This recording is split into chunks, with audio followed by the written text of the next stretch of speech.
이번 시간에는 3장을 하겠습니다. 3장이 조세 제도가 어떻게 발전되어 왔는지 서양과 동양을 중심으로 해서 3시간 동안에 한번 살펴보도록 하겠습니다. 자, 너무 가까워 여기가. 너무 가까우니까 이게 한 요 정도 떨어졌으면 좋겠다. 조세의 발달 과정이네요. 제목이. 조세가 어떻게 발달되어 왔는지 쭉 한번 보도록 하겠습니다. 이거는 그냥 편하게 들으시면 돼요. 외울 것도 없고 그냥 감으로 조세 제도가 인류 역사상에 어떻게 흘러왔는지 그냥 감으로 들으시면 돼요. 그래서 편하게 들으면 됩니다. 조세도 사회 현상이다. 그잖아요. 어떤 모임이든지 가면은 뭐가 있습니까? 돈이 있어야 돼요. 돈이 있어야 움직일 수 있는 거죠. 돈이. 우리 동아리를 하더라도 돈이 있어야 되고, 또 가게와 기업과 정부잖아요. 경제 주체가. 가정을 꾸려도 돈이 있어야 되잖아요. 돈이. 또 기업도 재정이 계속 마이너스 되면 기업 폐쇄하는 거죠. 국가도 마찬가지고. 그래서 조세도 마찬가지고, 조세는 이제 국가와 관련된 건데, 조세도 사회 현상이다. 사회 현상. 사회 현상이 뭐 여러분들 잘 아시는 거고, 조세도 일종의 사회 현상이었다. 그래서 역사적이고 시대적이고 사회적 산물이다. 조세도. 이렇게 시간에 따라서, 시간의 흐름에 따라서 또 어느 동양이냐 서양이었냐에 따라서 다 틀리다 이런 얘기죠. 그 사회 현상의 그 사회 문화 속에서 조세 제도가 정착되고 운영되어 왔다 이런 얘기겠죠. 그래서 조세의 형태, 과세의 방법, 과세의 대상, 조세의 징수 방법, 조세의 기능 이런 것들이 사회적 특수성과 역사의 흐름 속에서 조세의 특수한 변천 과정을 분석하고 이해해 보는 게 조세의 기원과 발달이다. 그럼 조세와 사회 현상과의 관계에 어떤 관계들이 있는가 봅시다. 자, 조세는 누가 내느냐? 누가 내느냐? 이걸 이제 조세 주체 또는 조세 납부제라고 그러죠. 두 번째, 조세는 누가 부과하느냐? 부과권자, 과세 주체. 정부와 중앙정부, 지방정부죠. 조세의 납부 형태는 무엇이냐? 지금 이제 돈으로 보통 내잖아요. 돈으로. 화폐로. 그런데 옛날에는 화폐제도가 발달되지 않았던 옛날에는 실물로 냈죠. 실물. 쌀로 내든지 곡물로 내든지 뭐로 내느냐. 그 다음에 조세의 과세 대상은 무엇이냐. 뭐에 대해서 세금을 부과하느냐 이런 얘기죠. 그 다음에 조세는 자발적으로 내느냐 강제적으로 내느냐 의무적이냐 협조적이냐 이런 조세의 근거 관점에서 그 다음에 사회 구성원의 국가관은 어떠냐 그 다음에 7번째 조세의 징수권자가 누구냐 여덟 번째 조세의 납세는 규칙적이냐 불규칙적이냐 과세 시기 이런 것들이 그 사회의 현상 속에서 나타나는데 조세도 마찬가지다 이런 얘기죠. 그래서 조세는 역사적이고 사회적이고 시대적 산물이다. 원시 사회의 공동체적 생활에서 보면 공동체 사회의 공동 욕구 충족 수단으로 노역 제공, 식량, 피복과 기타 소요의 물자를 공납했다. 이런 얘기고 쭉 넘어가면서 봅시다. 자, 그럼 시대별로 한번 봐봅시다. 시대별로. 고대와 중세와 근대로 나눠서 조세, 중세, 근대로 나눠서 아까 앞에서 봤던 이런 조세의 사회관계 속에 이 8가지 관점에서 시대별로 어떻게 틀렸나를 한번 살펴보도록 하겠습니다. 고대에는 누가 세금을 부과했냐면 추장이 했다. 추장이. 중세로 넘어오니까 왕이라든지 황제라든지 영주 여기서 이제 세금을 부과했죠. 근대 이후에 현대에 의해서는 정부죠. 정부.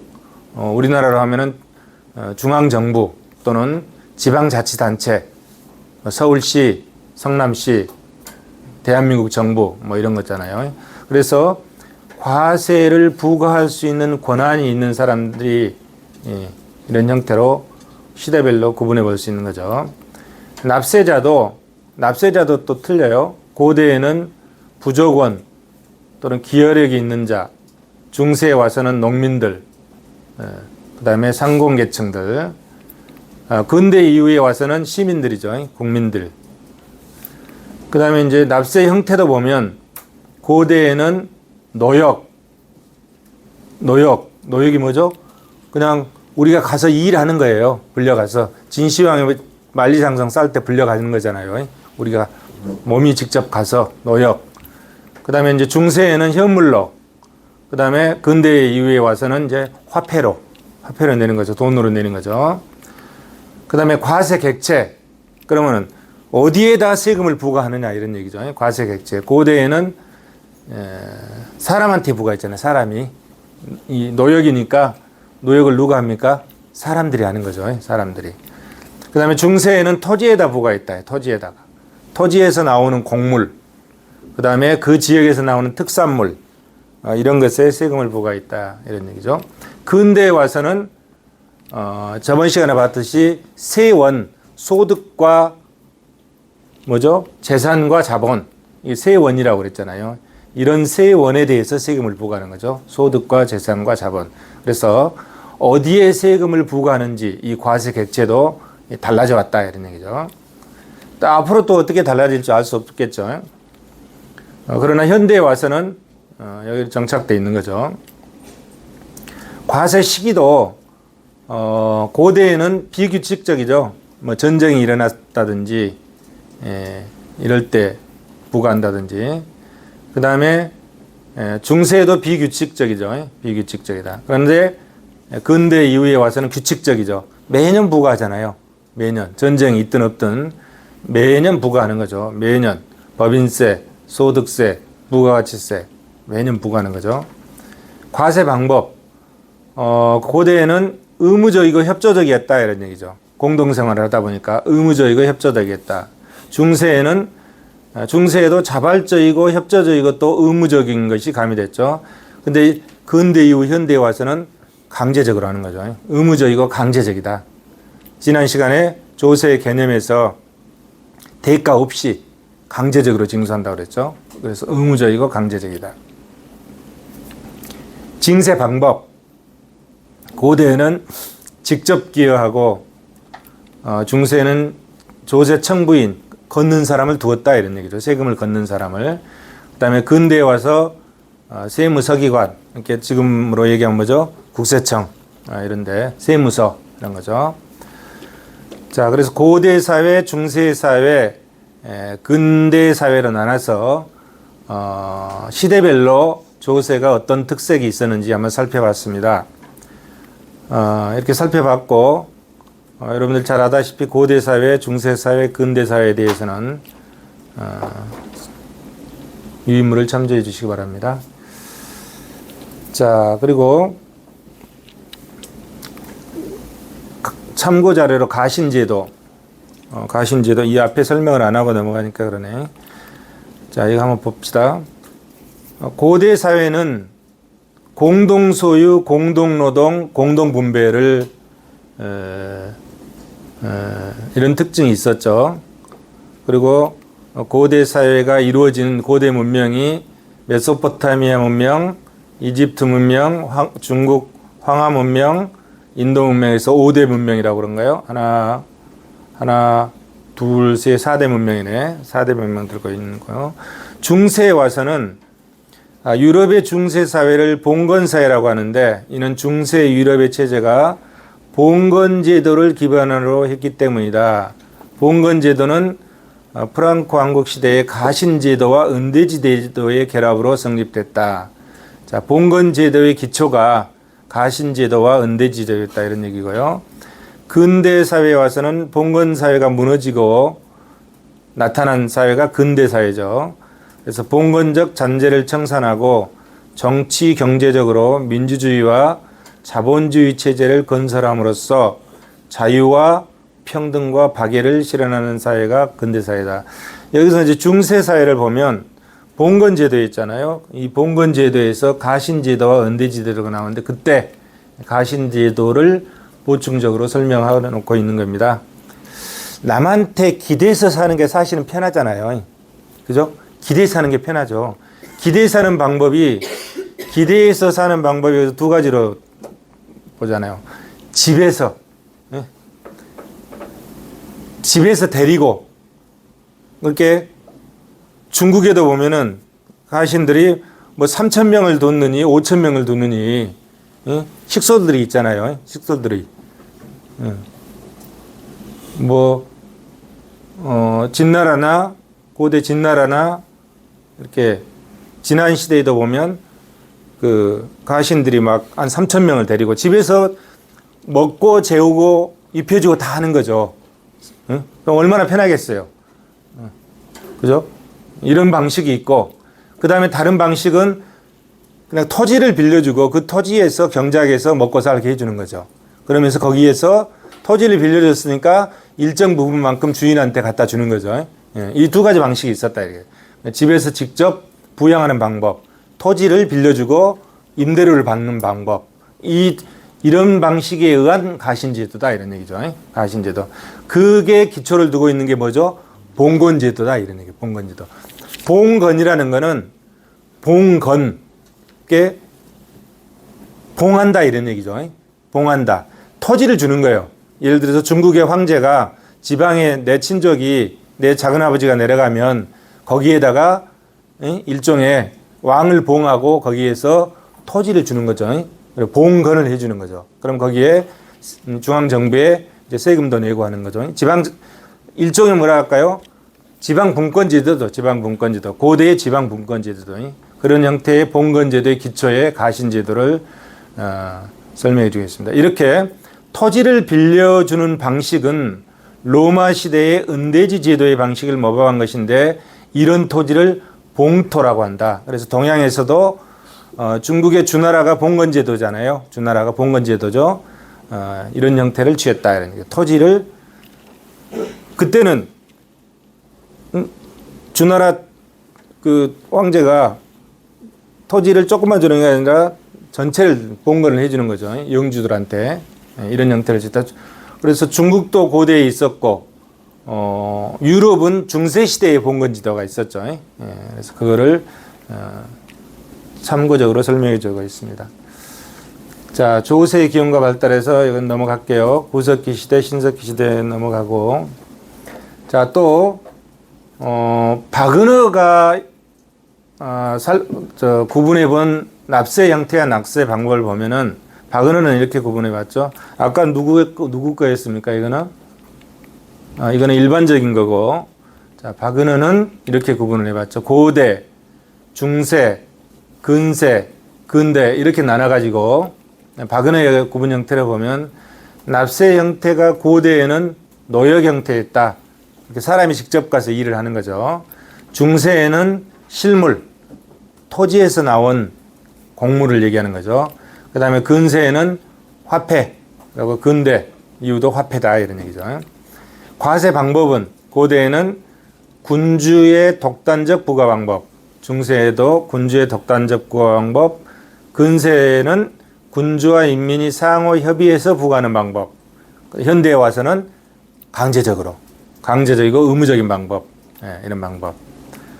자, 참고로 이제 역사를 구분하는 방법 해놨는데 이건 그냥 넘어가겠습니다.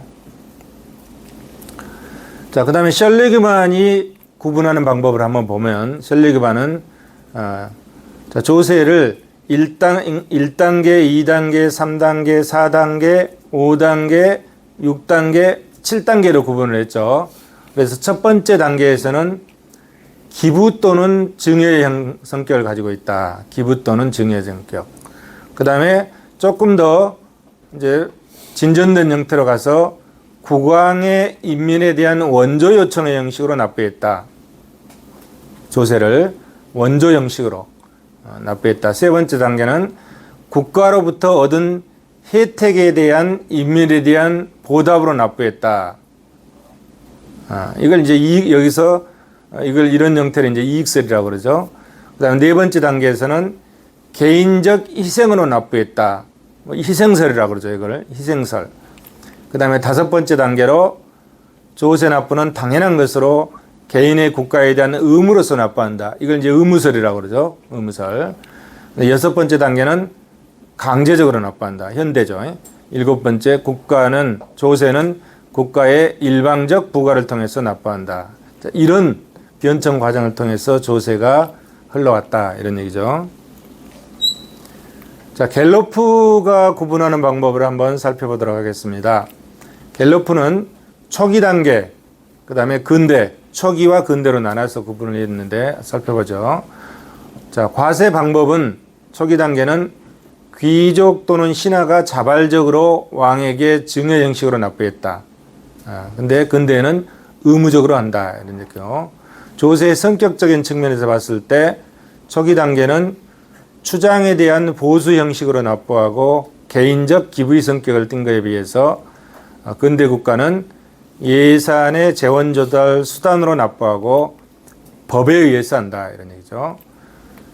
과세 시기는 초기 단계는 비규칙적인데 근대 국가는 규칙적이다.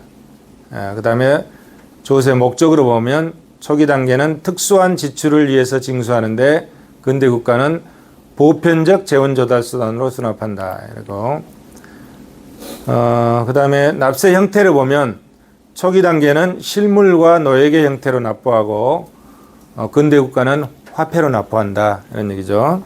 이렇게 갤로프가 구분하는 방법을 살펴봤습니다. 자, 그 다음에 이제 조세 국가의 성립입니다. 조세 국가. 자, 조세 국가는 어떻게 성립했는지 조세 국가의 성립 과정을 살펴보는데 먼저 봉건 국가가 재정 파탄이 되면서 봉건 국가가 망한 거죠. 그러면서 그 이후에 다른 사회 제도가 나오게 돼서 조세 제도로 바뀌어 나오게 되죠. 그럼 봉건 국가를 한번 보도록 하겠습니다. 자, 봉건 국가는 왼쪽에 이게 이제 유럽 중심의 봉건 국가죠. 유럽 중심의 봉건 국가. 왕이 있고 영국을 예로 들어볼까요? 영국에 왕이 있으면 각 지방에 제후들이 있죠. 제후들이. 왕 밑에 제후들이 있죠. 제후에 봉하게 되면 그 제후가 봉하게 되면 봉건이죠. 이렇게 봉건, 제후로 봉건을 받게 되면 뭘 갖게 되는 거죠? 땅을 갖게 되잖아요. 땅을 갖게 돼요. 땅을. 그러면 제후가 왕으로부터 봉건을 받고 땅을 갖게 되면 왕과 제후의 관계는 주종 관계잖아요. 그러면 제후 밑에는 이제 기사들이 있고 그 밑에 농노들이 있죠. 이제 여기가 이제 농민들이죠. 농사를 짓는 사람들은 이 사람들이 지잖아요. 이 사람들이 이제 감독이겠죠. 감독하고 있는 거고 제후 밑에서 감독하는. 왕은 제후만 감독하면 되겠죠. 왕은 제후만 감독하면 되고 제후는 기사만 잘 관리하면 되겠죠. 그럼 기사는 농민들을 관리하고 이런 시스템에 의해서 봉건주의가 계급사회로 구성이 되어 있죠. 그러면 자, 이 제후들은 땅을 봉건을 받기 때문에 영주라고 그러죠.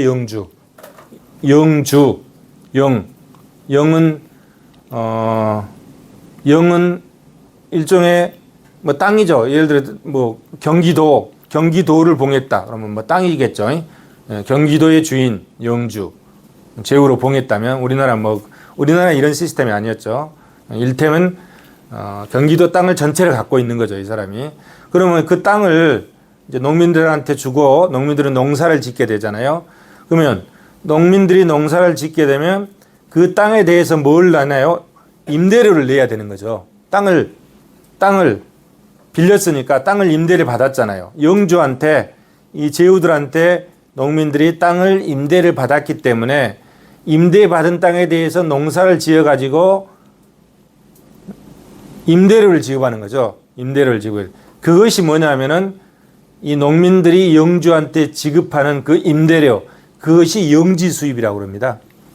영주의 입장에서는 수입이 들어오는 거잖아요. 그래서 그거를 영지 수입이라고 그러죠. 영지 수입. 이 영주가 영지 수입, 영주가 가지고 있는 땅에서 발생하는 수입, 그 땅을 농민들한테 빌려주고 농민들이 농사를 지어서 렌트를 낸다 이런 얘기죠. 이거 영지 수입이라고 하죠. 그래서 봉건주의 중세 사회의 가장 대표적인 수입이 뭐다? 영지 수입이다. 지금은 뭡니까? 세금이잖아요. 세금. 지금은 세금이라고 하는데 이 당시의 봉건주의에는 이 영주들이 가장 중심적인 수입이 뭐다? 영지 수입이다. 땅을 농민들한테 빌려주고 거기에서 임대료를 받는 그 수입이 대표적인 수입이었다. 그걸 영지 수입이라고 한다. 자, 영지 수입 이해되시죠? 그 다음에 이제 특권 수입이 뭐냐 하면은 땅을 빌려준 게 영지 수입인데 특권 수입은 예를 들어서 경기도에 화성에는 바닷가가 있잖아요. 그럼 거기에서 고기도 잡고 경기도에는 소금이 안 나죠. 예를 들어서 그런 데서 소금을 염전을 한다든지 또 어디 광산이 있어가지고 광물을 캔다든지 이러면은 그 염전에 대해서 세금을 또 받는 거예요. 응? 그 운영한 거에 대해서. 그 다음에 광산에서 광물을 캔 거에 대해서 세금을 받는 거예요. 이런 걸 뭐라고 하냐면 특권 수입이라고 그래요. 특권 수입. 지금도 예를 들어서 광업권을 정부에서 부여를 해주잖아요. 권리로서 광물을 채굴할 수 있는 권리를 광업권이라고 그러는데 그것을 정부에서 이렇게 광물이 있다고 무작정 캐면 안 되는 거예요. 정부에서 허가를 받고 캐야 되잖아요. 면허를 받고. 이 마찬가지야. 이때도 마찬가지야. 그럼 광물이라든지 또는 뭐 입시료라든지 통관료라든지 채광, 어업, 수렵 이런 걸 했을 때는 이 영주한테 돈을 갖다 바쳐야 된다며. 그런 수입을 뭐라고 하냐면 특권 수입이에요. 그래서 봉건주의의 재정은 뭐로 이루어졌다? 영지 수입과 특권 수입으로 이루어졌죠. 정부 수입. 지금은 어떻게 되나요? 지금 재정이란 게 뭐야? 재정 수입. 재정 수입. 그 다음에 돈이 들어오면 그런 거 가지고 지출을 하잖아요. 재정 지출이죠. 재정 지출에.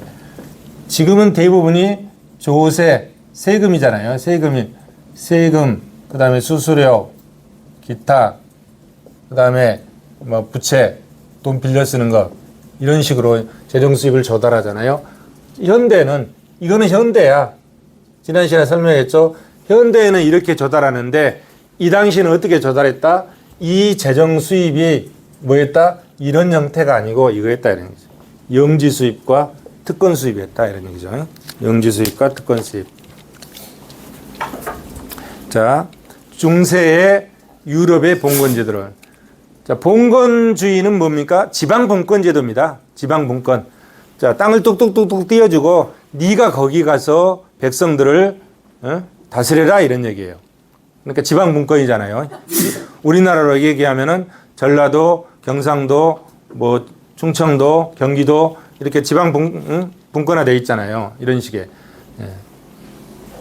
그 다음에 이제 절대주의. 이거는 중앙집권제도죠. 이거는 봉건제도고 지방분권제고 이거는 중앙집권제도다 이게야. 자, 절대군주가 이거는 뭡니까?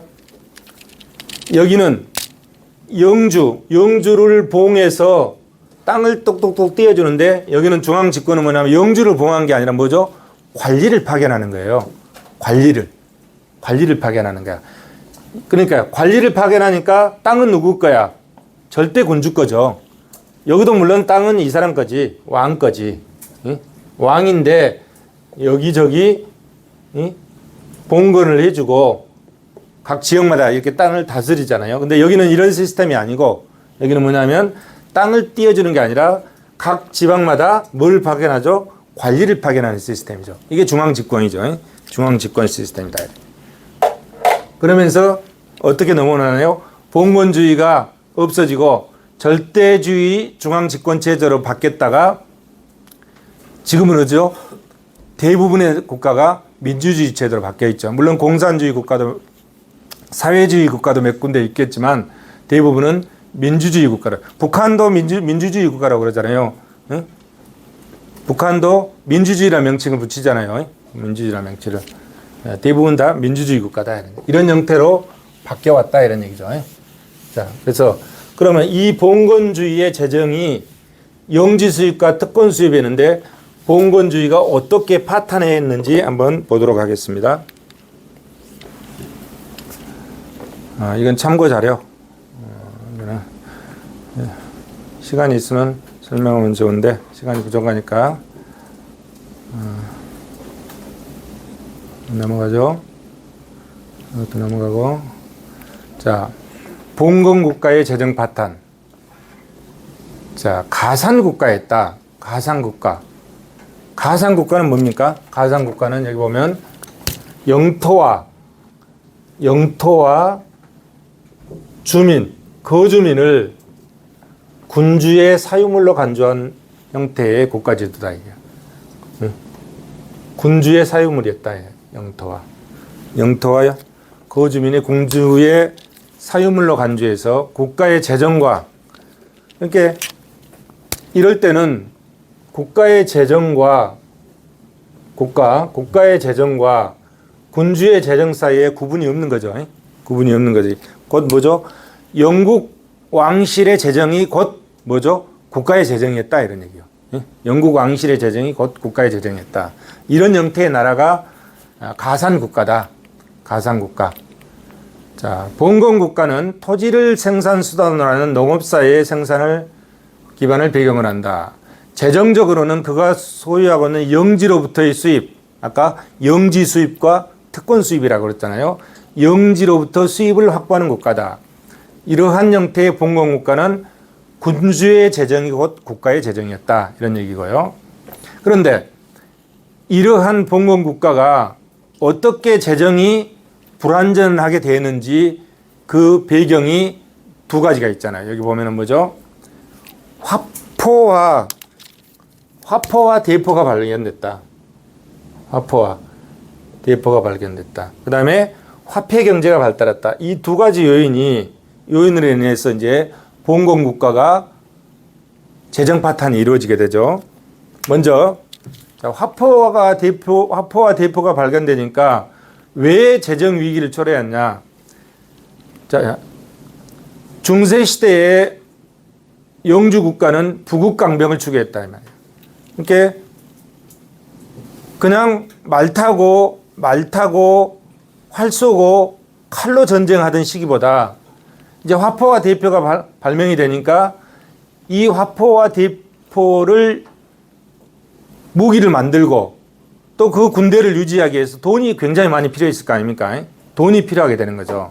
재정이. 돈이 필요하게 된 거지. 자, 화약이 발명되니까 우수한 장비, 무기들이 개발이 되고 그래서 각 나라들은 더 큰 영토를 갖고 싶어 하고 더 많은 병사를 고용하게 되니까 재정 부담이 증가했다. 그죠? 부국강병을 추구하니까. 근대 국가가 보통 이렇게 되죠. 영주 국가도 그랬고 근대 국가도 그랬죠. 자, 그래서 군량, 급료, 피복 등에 대한 재정 지출이 늘어나고 우수한 신무기 제조 및 구입 등에 많은 돈이 필요했다. 원래 화약은 중국에서 발명되는데 쓰기는 유럽에서부터 쓰기 시작했죠. 그래서 자, 이렇게 돈이 많이 재정 부담이 증가하니까 돈이 많이 필요하잖아요.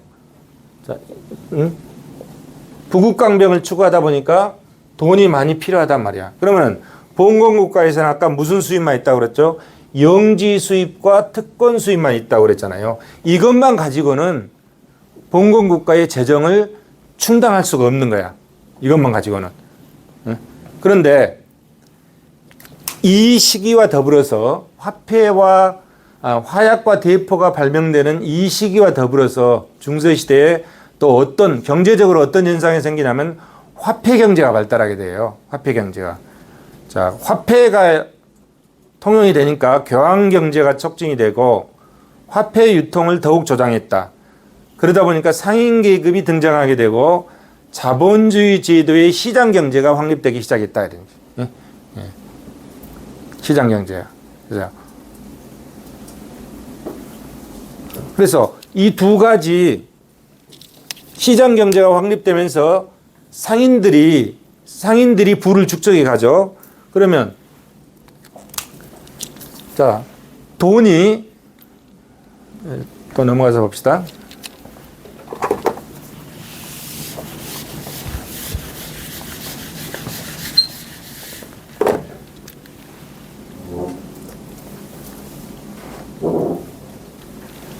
자,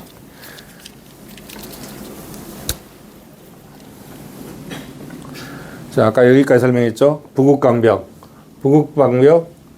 화약을 발명하고 대포를 만들게 되고 시장 경제에 화폐 경제가 통용이 됐다고 그랬잖아요. 자, 여기하고 여기 이러다 보니까 이제 많은 재정이 필요하죠. 많은 재정이 필요하단 말이야. 그죠? 그래서 전비 증대, 새로운 화기 구입, 근위병의 유지비, 왕실의 사치상 소비 등 영토의 확장과 전비가 증대됐다. 상인 계급이 등장했다. 자, 시장 경제가 발달하니까 당연히 상인 계급이 등장하겠죠. 그래서 상업 유통과 무역이 발달해서 특권 수입이 늘어났다. 군주의 특권은 상공인이 특혜 수입이고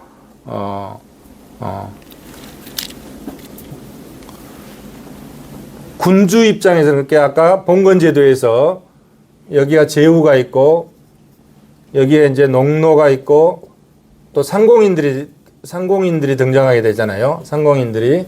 그러면 이 상공인들이 시장 경제가 발달하면서 이 사람들이 부가 올라간다 이런 얘기야. 부가 축적되는 거죠. 그러면 이 제후들도 이 여기서 받는 세금이 이 특권 수입인데 제후 입장에서는 특권 수입이 늘어난다 이가. 특권 수입이 늘어나게 되는 거죠. 늘어나고 이 상공인들은 이 제후로부터 받은 그런 특혜로 인한 특혜 수입이 증가한다. 특혜 수입이 증가하는 거죠.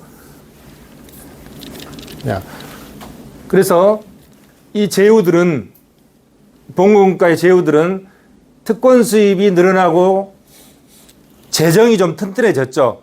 그럼에도 불구하고 이것 가지고는 안 되는 거예요.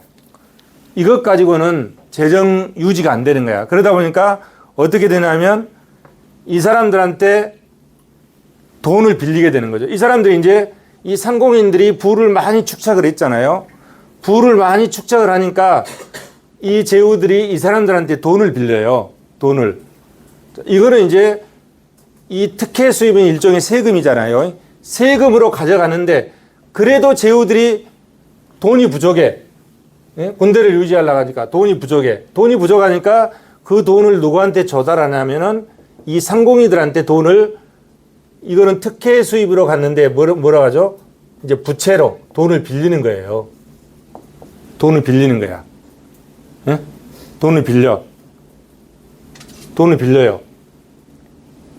돈을 빌리는데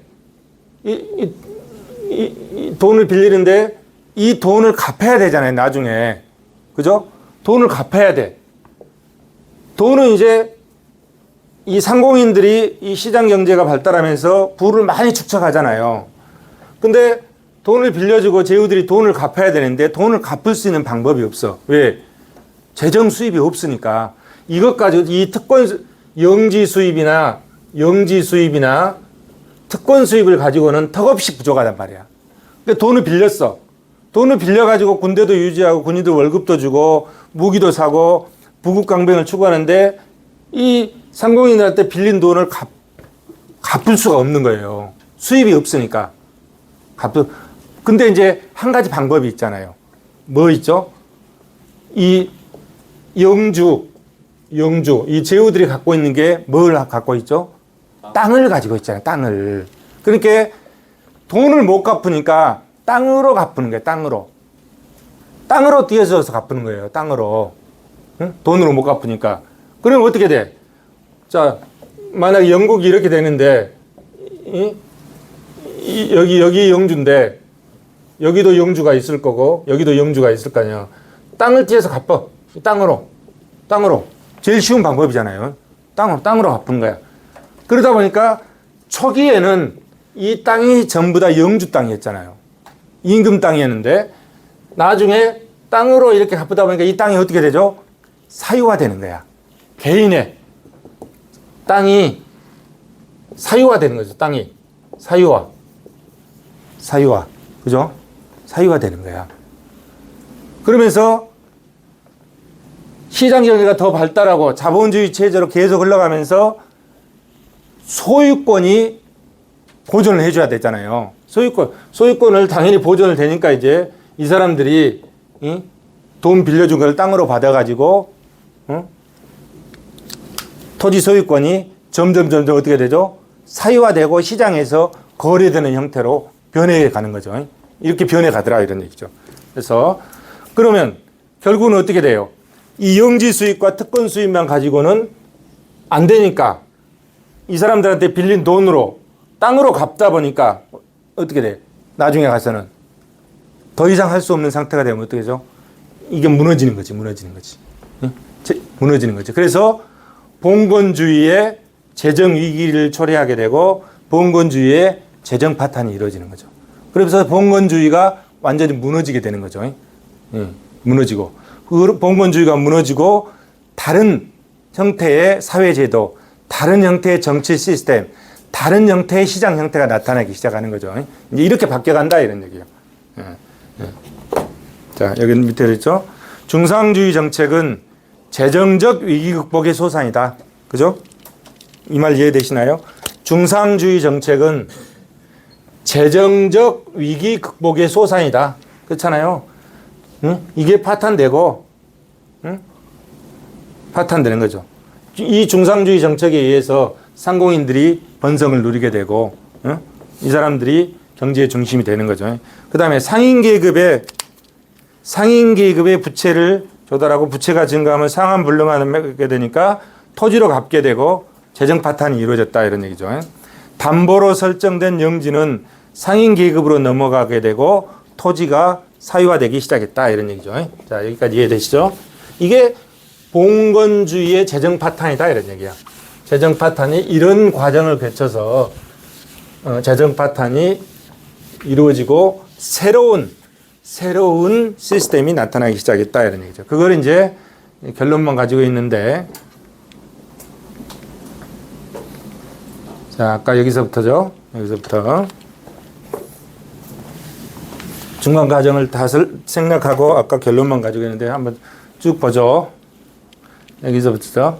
자, 가상국가 아까 여기 봤죠. 자, 재정 위기를 초래했다.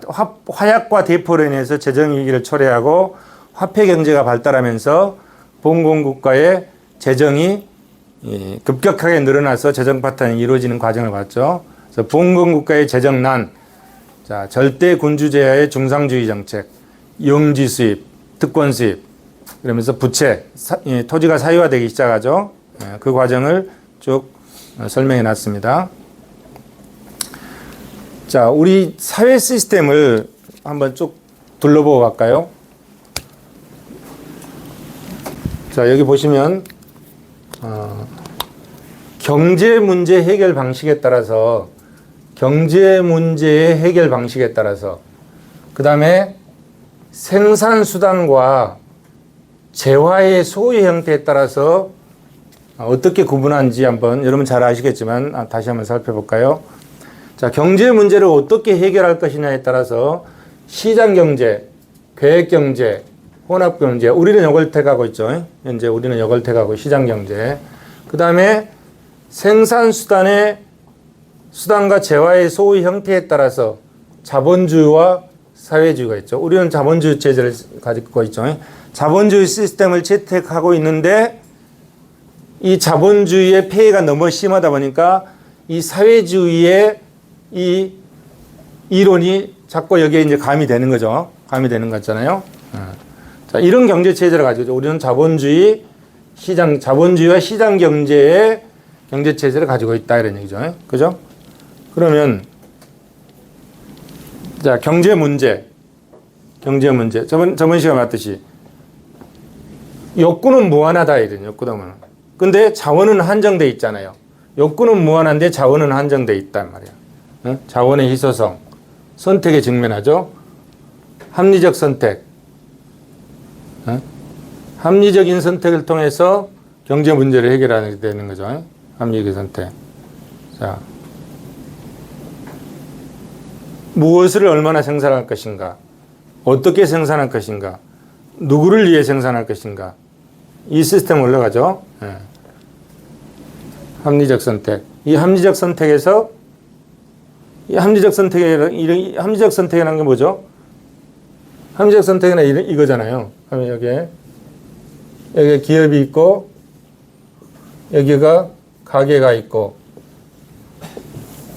응? 이렇게 되잖아요. 이건 뭐예요? 기업은 이윤을 극대화하는 거죠. 이윤을 극대화하잖아요. 가게는 효용을 극대화하는 거죠. 효용을 극대화하는 거죠. 응? 그죠? 효용을 극대화하는 거죠. 이 효용을 극대화한 건데, 지난 시간에 우리가 왜 사는지, 우리가 어떤 목표를 두고 사는지 뭐라고 그랬습니까? 내가 봤을 때는 삶의 질을 향상시키기 위해서 우리는 무단히 노력하는 것 같아. 여러분들도 이 자리에 와서 공부를 하는 거는 사회에 나가면은 내 자신의 삶의 질을 향상시키기 위해서 공부를 하고 있는 거예요. 궁극적인 목적은 이거야. 삶의 질의 향상이야. 그러면 우리는 지금 어디죠? 가게잖아요. 여기에 속해. 여기에 하나지. 이 경제 주체 중에 하나잖아요. 그러면은 경제 이론에서는 가게는 효용 극대화잖아. 이 효용 극대화는 뭐야? 응? 결국은 효용 극대화를 추구한다는 건 뭐예요? 내가 가지고 있는 자원의 한도 내에서 나의 삶의 질을 향상시키는 거죠. 그러기 위해서 판단은 어떻게 하는 거예요? 효용을 극대화하기 위한 판단을 하는 거죠. 그러면 이 효용을 극대화하기 위한 판단을 할 때 어떻게 하는 거예요? 이렇게 비교하는 거지 뭐. 합리적 선택으로 비교하는 거죠. 그래서 여기에 이제 여기에 이제 나온 이론이 뭐예요? 이게 이제 소비자 이론이잖아요. 미시경제학의 이게 소비자 이론이지 뭐. 소비자 이론이죠. 소비자 이론. 그죠? 이렇게. 뭐 참고로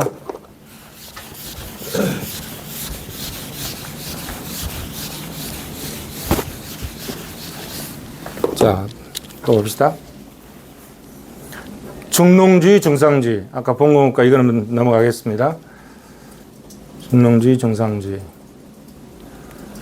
자, 중세 봉건 재정의 파탄 과정. 봉건 영주와 상공인을 중심으로 두 개를 비교해서 한번 살펴봤어요. 자, 봉건 영주는 영토의 확장과 전비의 증대, 상공인은 상업유통과 무역의 발달. 자, 봉건 영주는 새로운 화기 구입, 근위병의 왕실 요집이 이런 비용이 증가했다. 상공인들은 화폐 경제와 시장 경제로 인해서 상공인의 부가 축적됐다. 봉건 영주는 특권 수입이 증가하고 상공인은 특혜 수입이 증가하고 또 이런 과정을 거쳐서 영주가 영지를 담보로 돈을 빌려 쓰게 되고 그것을 갚지 못하니까 토지 사회화 과정이 이루어졌다. 뭐 이런 내용들이죠. 이렇게 쭉 내죠. 그러면서 이제 근대적인 조세 형태로 전환되기 시작하죠. 근대적인 조세 형태로. 아까 봉건 국가의 재정 수입의 대표적인 게 두 가지를 얘기했죠. 영지 수입과 특권 수입.